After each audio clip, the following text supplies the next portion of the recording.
Saya dorong Anda, ketika Anda diizinkan dalam hidup ini, tidak usah minta. Di dalam hidup ini pasti ada up, ada down-nya. Pasti ada masa nyaman, pasti ada masa-masa di mana kita diizinkan mengalami satu dua hal yang kurang nyaman. Waktu kita sedang berada di dalam sebuah lembah, nggak tentu lembah kekelaman yang mendatangkan kematian atau lembah maut. Lembah apapun juga, secara finansial kita sedang mengalami goncangan.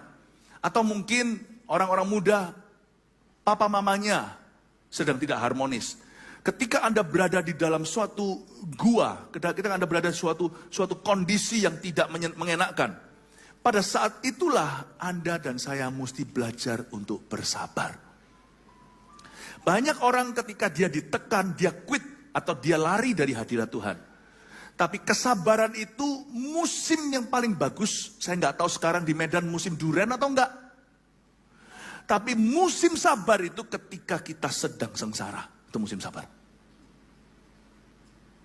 Ya. Kaki saya bengkak ketika 2015 pergi ke Tokyo. Dijadwalkan KKR, jarang-jarang terjadi, saya mesti pergi. Saya sudah kantongi izin untuk berada di sebelah stasiunnya Shibuya. Shinjuku dan Shibuya diantaranya itu. Untuk bisa berceramah, gitulah bahasanya. Sedangkan rekan-rekan saya dari gereja-gereja di Jepang bisa nyanyi puji-pujian from morning till evening sampai pukul 6 malam.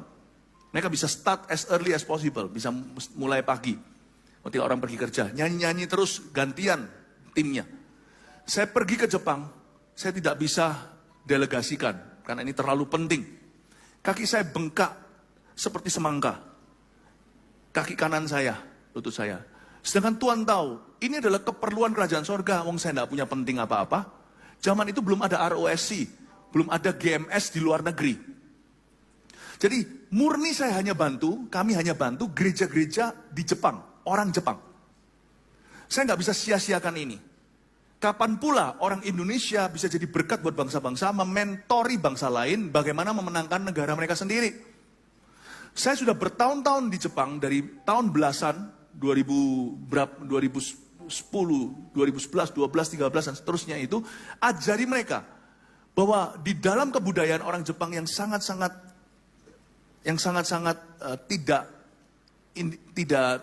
tidak personal dengan orang, mereka itu seperti rasa enggan untuk bisa masuk di privasi orang, melanggar boundary atau batasan-batasan individu, lalu ajak orang itu ke gereja atau terima Yesus itu rasanya kurang sopan.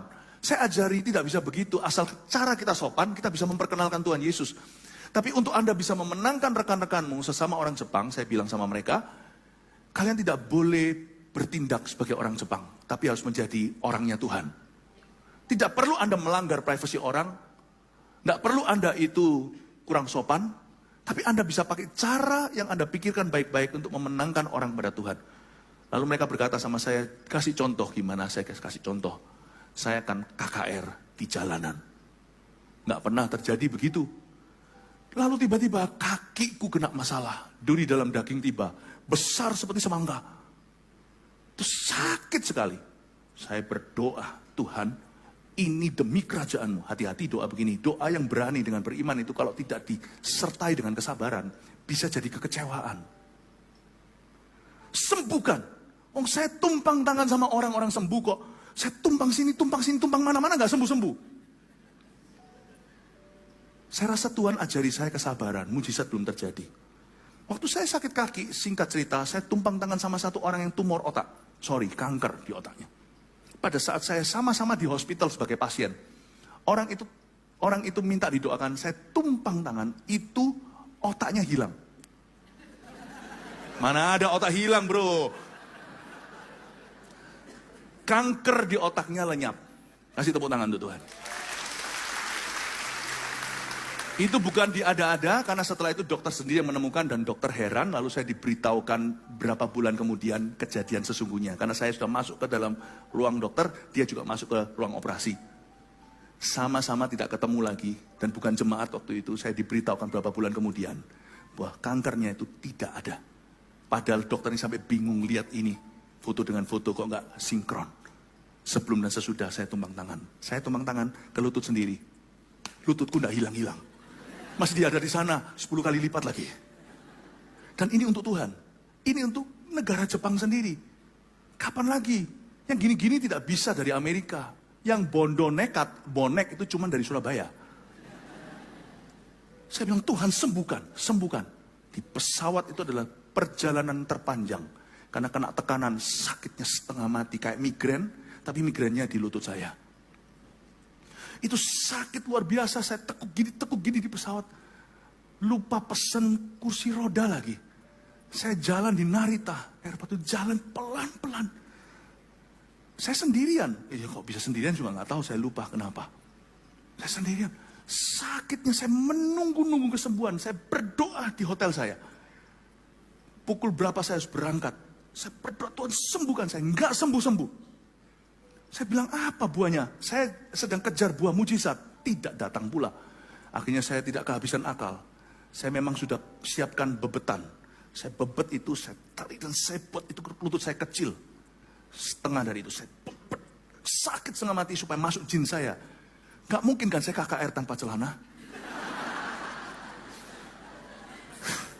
Setelah di pesawat itu, kaki saya lebih gede lagi 12 kali soalnya. Saya bebet lagi. Saya gak marah sama Tuhan. Saya harus belajar sabar dalam penderitaan. Saya juga harus belajar sabar ketika mujizat belum terjadi. Saya harus belajar sabar terhadap waktu Tuhan yang beda dengan waktu saya. Saya pakai celana saya, oke saya jalan. Pakai kursi roda, ditemui dengan beberapa orang-orang CG yang akhirnya tiba untuk bantu saya. Lalu saya berdiri dan berkhotbah. Itu ada di YouTube. Shinjuku 2015, Philip Mantova, Anda akan lihat. Orang tuli mendengar di jalanan, orang rebah di jalanan. Orang-orang Jepang melihat saya dan berkata, oh begitu. Saya beritahu ya, saya pulang tetap bengkak. Saya tanya sama Tuhan dalam perjalanan pulang, hari ini terjadi buah kebangunan rohani di Jepang. Buah untuk aku apa Tuhan? Roh Kudus cuma bilang, sabar Philip. Setelah 2015 ini, Philip Mantova akan menjadi orang yang jauh lebih sabar. Sehingga hari ini kalau saya doain orang itu tidak sembuh, saya tidak akan berkata, kamu kurang iman. Kalau saya doain orang itu tidak sembuh, saya tidak berkata, what's wrong with you? Saya belajar untuk sabar sama orang. Doa saya pun bisa sekarang jauh lebih percaya sama Tuhan.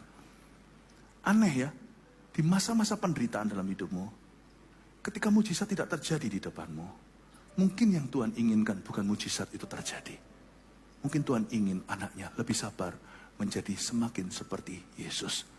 I hope orang-orang Medan dan orang-orang Sumatera menjadi orang yang lebih sabar di dalam hatinya.